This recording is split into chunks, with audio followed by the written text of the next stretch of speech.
സംസ്ഥാനമുടനീളം വലിയ PR ക്യാമ്പയിനിങ്ങൾ നടന്നുകൊണ്ടിരിക്കുകയാണ്.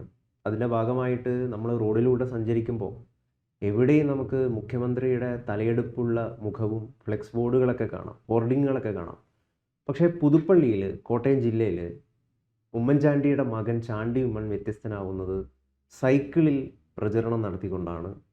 യാതൊരു വിധത്തിലുള്ള പരസ്യങ്ങളും അല്ലെങ്കിൽ ഫ്ലെക്സ് ബോർഡുകളൊന്നും ഉപയോഗിക്കുന്നില്ല എന്നും അദ്ദേഹം തന്നെ വ്യക്തമാക്കുന്നുണ്ട്. ഇത് യഥാർത്ഥത്തിൽ വലിയ അകമ്പടിയിൽ സഞ്ചരിച്ചുകൊണ്ടിരിക്കുന്ന തമ്പുരാക്കന്മാർക്ക്, ജനാധിപത്യത്തിലെ തമ്പുരാക്കന്മാർക്ക് ഒരു നല്ല മാതൃകയും സന്ദേശവും ഉപദേശിച്ചു കൊടുക്കുന്നില്ല. അത് താങ്കൾ പറഞ്ഞത് തീർച്ചയായിട്ടും ചാണ്ടി ഉമ്മൻ്റെ പുതുപ്പള്ളിയിലെ ഇലക്ഷനിലെ പ്രചരണ രീതി, മത്സരിക്കുന്ന രീതി കേരളത്തിൽ മാത്രമല്ല ഇന്ത്യയിലുള്ള മുഴുവൻ സ്ഥാനാർത്ഥികൾക്കും മാതൃകയാകേണ്ട ഒരു സംഭവമാണ്.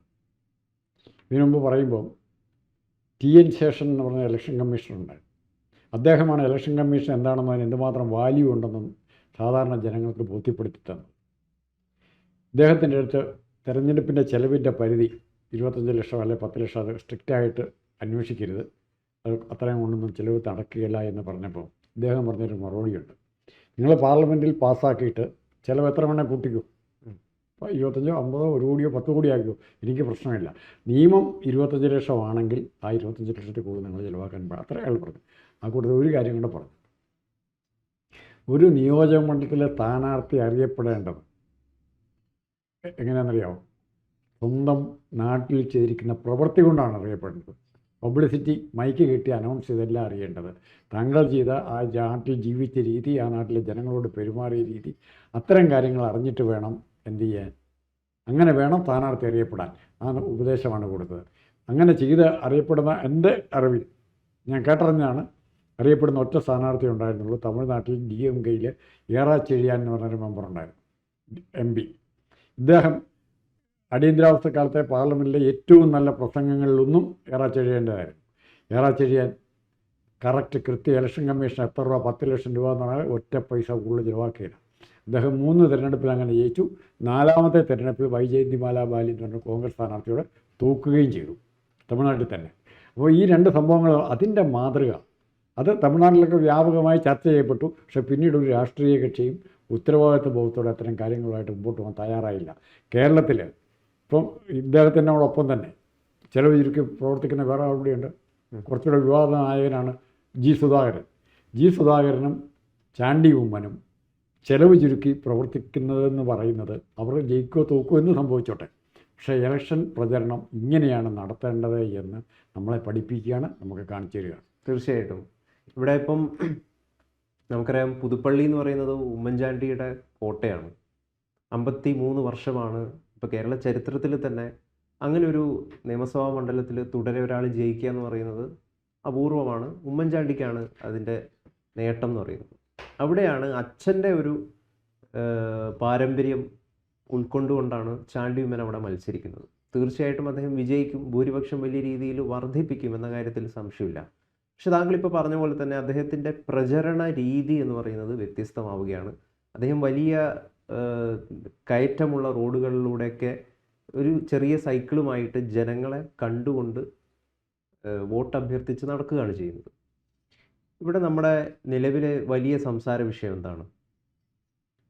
എവിടെ നോക്കിയാലും മുഖ്യമന്ത്രി പിണറായി വിജയൻ്റെ LDF അല്ലാതെ മറ്റാരുണ്ട് എന്ന ഒരു ഫാസിസ്റ്റ് സ്വഭാവത്തിലുള്ള ഒരു തലവാചകമാണ്. ഞാൻ മാത്രമാണ് ശരി, ദൈവം ഞാൻ മാത്രമാണ് എന്ന് പറയുന്നത് പോലെ LDF അല്ലാതെ മറ്റാരുണ്ട്. അതിന് ഏതാണ്ട് നമ്മുടെ ഞാനും താങ്കളും മറ്റ് ജനങ്ങളും ഒക്കെ നൽകുന്ന നികുതിയിൽ നിന്ന് വലിയ പണം ചെലവഴിച്ചുകൊണ്ടാണ് ഈ ബോർഡുകളൊക്കെ സ്ഥാപിക്കുന്നത്. ഇപ്പം സോഷ്യൽ മീഡിയകളിൽ ഇൻഫ്ലുവൻസർമാർക്ക് പോഡ്കാസ്റ്റ് നൽകുന്നു, അവർക്ക് പണം നൽകിക്കൊണ്ട്. അതേപോലെ നിരവധി ഏതാണ്ട് 100-300ഓളം കോടി രൂപ ഇതിനായിട്ട് ചിലവഴിക്കുന്നു എന്നാണ് പറയുന്നത്. ഇത് യഥാർത്ഥത്തിൽ ഈ ജനങ്ങളെ അതിമനോഹരമായിട്ട് കബളിപ്പിക്കുക, ജനങ്ങളുടെ ബുദ്ധിയുടെ, അവരുടെ ചിന്തയൊക്കെ വളരെ മനോഹരമായിട്ട് മാനിപ്പുലേറ്റ് ചെയ്യുക എന്ന് പറയില്ലേ, അതാണ് നിലവിലെ LDF ചെയ്തുകൊണ്ടിരിക്കുന്നത്. അതിൽ കുറേയധികം ജനങ്ങൾ വീണ് പോവുകയും ചെയ്യുന്നുണ്ട് എന്നുള്ളൊരു യാഥാർത്ഥ്യം. അപ്പം ഞാനിപ്പോൾ കഴിഞ്ഞ ദിവസം മറ്റ് പല ആളുകളുമായിട്ട് സംസാരിച്ചു. അപ്പോൾ അവർ പറയുന്നത് വീണ്ടും LDF വരണം എന്ന്. ഞെട്ടിപ്പോയി കേട്ടപ്പോൾ. കാരണം ഇതിലൊക്കെ അവരൊക്കെ വീഴുന്നു എന്നുള്ളതാണ്.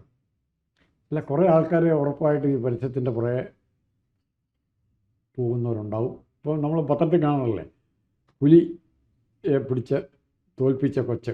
ഒരു കൊച്ചി ഒരു പുലിയെ കണ്ടപ്പോൾ മ്യൂസിയത്തിലേക്ക് അകത്തേക്ക് കയറി ചെല്ലുകയാണ്.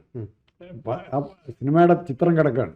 അങ്ങനെ പുലിമടയിലേക്ക് നമ്മളും ജനങ്ങളെ കയറ്റിക്കൊണ്ടുപോകാൻ ഇവരുടെ പരസ്യത്തിന് കുറേയൊക്കെ സാധിക്കുന്നുണ്ട്. പാവം പിടിച്ച ഒത്തിരി മനുഷ്യരെ. അതാണ് ഇവിടെ നടന്നുകൊണ്ടിരിക്കുന്നത്. ഈ പരസ്യത്തിനപ്പുറത്തേക്ക് സത്യം എന്തെന്ന് മനസ്സിലാക്കണമെങ്കിൽ ഉള്ള മാർഗം എന്താ? വേറെ ആരെങ്കിലും ഈ രീതിയിലുള്ള പരസ്യം ചെയ്യാതെ മറ്റൊരു വ്യത്യസ്തമായ രീതിയിൽ ജനങ്ങളെ സമീപിക്കുമ്പോൾ മാത്രമേ നമുക്കറിയാൻ പറ്റുള്ളൂ മറ്റത് ആവശ്യമുണ്ടോ ഇല്ലയോ എന്നുള്ളത്. ഇവിടെ കേരളത്തിൽ സംഭവിച്ചത്, ഒരാൾ ഒരു ഫ്ലെക്സ് വയ്ക്കുമ്പോൾ എതിർ സ്ഥാനാർത്ഥി 2 3 അല്ല അതിൽ കൂടുതലോ ഫ്ലെക്സ് വയ്ക്കാൻ പരസ്പരം ചിലവിൻ്റെ കാര്യത്തിൽ മത്സരിക്കുകയാണ്. എന്തുമാത്രം ആളെ കൂട്ടി പ്രകടനം നടത്താം, എത്ര മൈക്ക് അനൗൺസ്മെൻറ്റ് നടത്താം, എത്ര വാഹനങ്ങൾ സ്ഥാനാർത്ഥിയുടെ കൂടെ പോകാം, സ്ഥാനാർത്ഥിക്ക് എത്ര പോയിന്റുകളിൽ സ്വീകരണം നൽകാം, ഇങ്ങനെയുള്ള കാര്യങ്ങളിൽ പരസ്പരം മത്സരിക്കുന്ന സ്വഭാവമാണ് കാണിക്കുന്നത്. അവിടെയും ചാണ്ടി ഉമ്മൻ്റെ കാര്യത്തിൽ എടുത്തു പറയാൻ പറ്റും. പാലക്കാട് നിലമ്പൂർ ബൈ ഇലക്ഷൻ നടക്കുമ്പോൾ ചാണ്ടി ഉമ്മൻ വോട്ട് പിടിക്കാൻ പോകുന്നുണ്ട്. പാലക്കാടും അങ്ങനെ തന്നെയായിരുന്നു. വോട്ട് പിടിക്കാൻ പോകുന്നത് അധികം പേരൊന്നുമില്ല, ബഹളമില്ല. ഇപ്പം നമ്മളിവിടെ പറയുന്ന പ്രചരണത്തിന് പറയുന്നൊരു വാക്കുണ്ട് മലയാളത്തിൽ, ഓളം വയ്ക്കുക. ഓളം വയ്ക്കാൻ, ആ ഓളം വയ്ക്കലിൻ്റെ പുറകെ പോകാതെ സത്യസന്ധമായി എനിക്ക് ജനങ്ങളോട് പറയാനുള്ള കാര്യങ്ങൾ, വലിയ കാര്യങ്ങളൊന്നുമില്ല, മര്യാദയ്ക്ക് പെരുമാറാം, നല്ല കാര്യങ്ങൾ ചെയ്യാം, ഇതിൽ കൂടുതൽ വിശദവിവരങ്ങളും എല്ലാം പറഞ്ഞിട്ട് കാര്യമുണ്ട് ജനങ്ങളോട്. പാലം പണിയാൻ അതിൻ്റെ എസ്റ്റിമേറ്റ് ഇത്രയാണ്, ഇത്ര കോടിയുണ്ട്, അങ്ങനത്തെ പറച്ചിലിന് പകരം ഹൃദയത്തിൽ തൊട്ട് എനിക്കിന്നതൊക്കെ ചെയ്യാൻ പറ്റും, എനിക്ക് ചെയ്യാൻ പറ്റുന്നത് ഞാൻ ചെയ്യും എന്ന് ജനങ്ങളോട് പറയുന്ന സമീപനമാണ് ആര് സ്വീകരിച്ചിരിക്കുന്നത്? ചാണ്ടി ഉമ്മൻ സ്വീകരിച്ചിരിക്കുന്നത്. അതിൻ്റെ റിവാർഡ് എന്ന് പറയുന്നത് ചാണ്ടി ഉമ്മന് മാത്രം കിട്ടുന്നതായിരിക്കില്ല, കേരള രാഷ്ട്രീയത്തിന് മൊത്തം കിട്ടുന്നതായിരിക്കും. ഞാൻ ചെയ്യാൻ ഉദ്ദേശിക്കുന്നത് ഇതാണ് എന്ന് പറയൽ എല്ലാ രാഷ്ട്രീയക്കാരുടെയും കർത്തവ്യമാണ്. അതിനപ്പുറം ചാണ്ടിയിലൊരു ജനാധിപത്യ ഫാക്ടർ ഉണ്ട് എന്നുള്ളതാണ്. അദ്ദേഹം ജനങ്ങൾക്കിടയിൽ ഇറങ്ങി നടക്കുന്നു. താങ്കൾക്കും എന്നെയൊക്കെ പോലുള്ള അല്ലെങ്കിൽ മറ്റാളുകളെ പോലെ ഒരു സാധാരണക്കാരനായിട്ട് അദ്ദേഹം പെരുമാറുന്നു. നമുക്ക് അദ്ദേഹത്തുമായിട്ട് കൂടുതൽ കണക്ട് ചെയ്യാൻ പറ്റുന്നു എന്നുള്ളതാണ് മെയിൻ കാരണം. പക്ഷെ ഇവിടെ മുഖ്യമന്ത്രി പിണറായി വിജയൻ, അദ്ദേഹം ഇതേപോലെ ഒന്ന് ഇറങ്ങി നടക്കാൻ പേടിക്കും, അദ്ദേഹം ഭയപ്പെടും. ഇപ്പം ഉമ്മൻചാണ്ടിയെക്കുറിച്ച് സ്ഥിരമായിട്ട് വരുന്നൊരു കമൻ്റാണ് അദ്ദേഹത്തിൻ്റെ കണക്ഷൻ എന്ന് പറയുന്നത്. ജനങ്ങളുമായിട്ടുള്ള കണക്ഷൻ അത്രയും വലുതാണ്.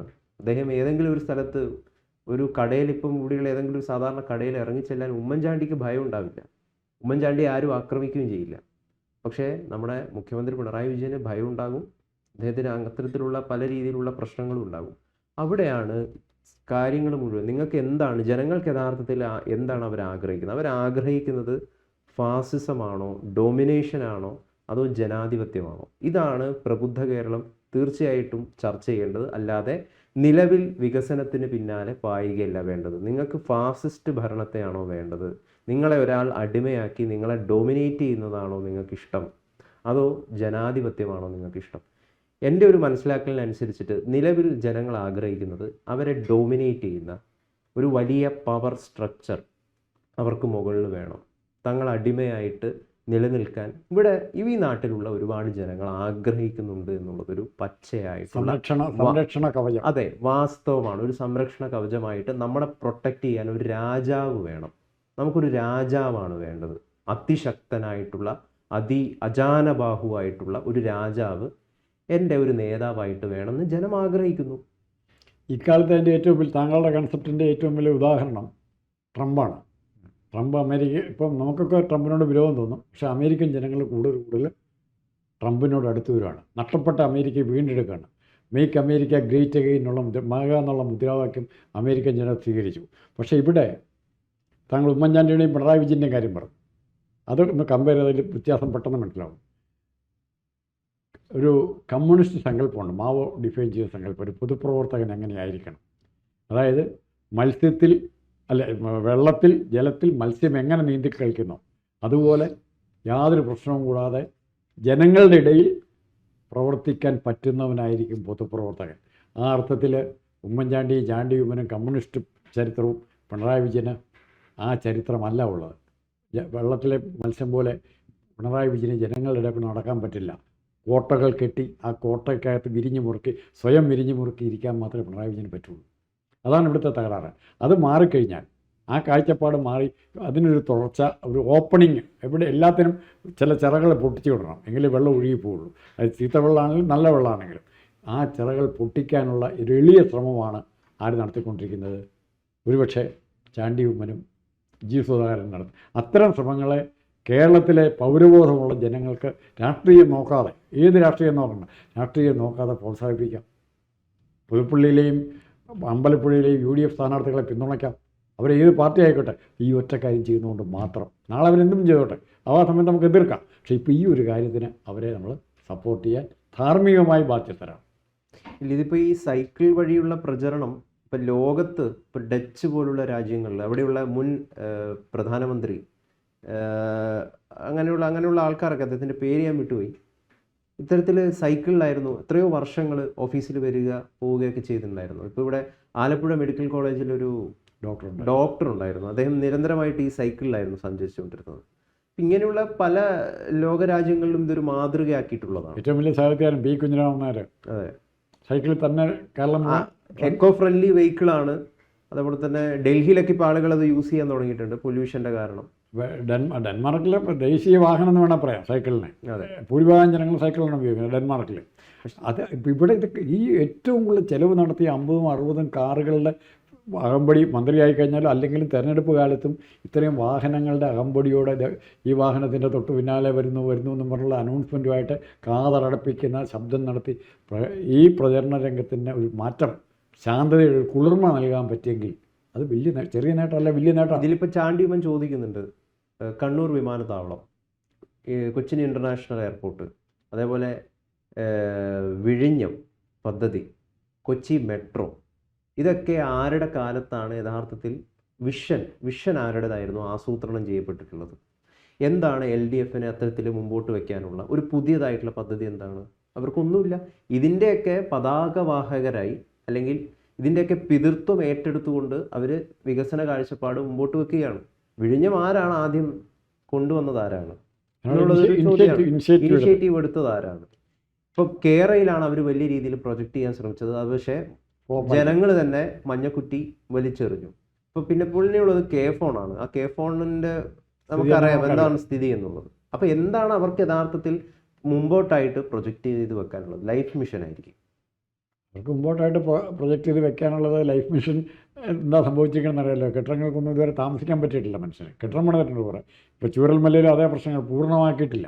ഉദ്ഘാടനം കഴിഞ്ഞിട്ട് ഉദ്ഘാടനത്തിൻ്റെ അല്ല, ഉദ്ഘാടനങ്ങളുടെ കാര്യത്തിൽ എണ്ണത്തിൻ്റെ കാര്യത്തിൽ ഒരു നോബൽ സമ്മാനം കൊടുക്കണമെങ്കിൽ അത് പിണറായി വിജയന് കൊടുക്കാം.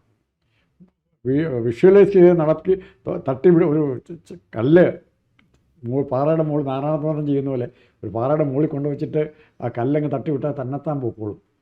താഴെ വരുമ്പോൾ ഞാനായത് അവിടെ നിന്ന് ഇറക്കിക്കൊണ്ട് വന്നതെന്ന് പറഞ്ഞിട്ട് വല്ല കാര്യമുണ്ടോ? പിണറായി ചെയ്യുന്നതാണ്. എന്തായാലും ഉള്ളിലെ പൊള്ളത്തരത്തെ മറയ്ക്കാനായിട്ടാണ് ഇത്തരത്തിൽ വലിയ ഹോർഡിങ്ങുകളും PR ക്യാമ്പയിനുകളും നടത്തുന്നത് എന്ന് പ്രബുദ്ധരായിട്ടുള്ള ജനങ്ങൾ ചിന്തിക്കേണ്ടതാണ്. പക്ഷെ അവർ ചിന്തിക്കുമെന്ന് എനിക്ക് തൽക്കാലത്തേക്ക് തോന്നുന്നില്ല കേട്ടോ. അത് ശരിക്കും തോന്നുന്നില്ല. കാരണം നമ്മുടെ നാട്ടിലെ ജനങ്ങൾ ആ അവസ്ഥയിലായിപ്പോയി. അവർക്ക് യഥാർത്ഥത്തിൽ അവർക്കിഷ്ടം അവരെ ഡൊമിനേറ്റ് ചെയ്യുന്ന, അവരെ ഭരിക്കുന്ന ഒരു വലിയ രാജാവിനെയാണ്. ഫാസിസ്റ്റുകളായിട്ട്, ഫാസിസം ആഗ്രഹിക്കുന്നവരായിട്ട് നമ്മുടെ നാട്ടിലെ ജനങ്ങൾ മാറിയിരിക്കുന്നു എന്ന് പറയുന്നത് ഒരു യാഥാർത്ഥ്യമാണ്. അതിൻ്റെ കാരണത്താൽ ഒരു പക്ഷേ വീണ്ടും LDF അല്ലെങ്കിൽ പിണറായി വിജയൻ അധികാരത്തിൽ വരാനുള്ള സാധ്യത പോലും ഉണ്ട്. കാരണം ജനാധിപത്യം എന്ന് പറയുന്നത് വളരെ വെരി ബോറിംഗ് ആയിട്ടുള്ളൊരു സംഗതിയായിട്ട് പല ആളുകളും ചിന്തിക്കുന്നു, ഫീൽ ചെയ്ത് തുടങ്ങി. അപ്പോൾ അതിനകത്ത് ഒരൊറ്റ ഉദാഹരണം പറഞ്ഞെങ്കിൽ നിർത്താം. ഒരു ഇംഗ്ലീഷിൻ്റെ ചൊല്ലുണ്ട്, every people gets a government they deserve. Kerala ജനത ഇത്തരം ഗവൺമെൻറ്, ഫാസിസ്റ്റ് ഗവൺമെൻറ്റാണ് ആഗ്രഹിക്കുന്നതെങ്കിൽ നോബഡി ക്യാൻ ഹെൽപ്പ് ദം. അതെ, അത്രയേ ഉള്ളൂ.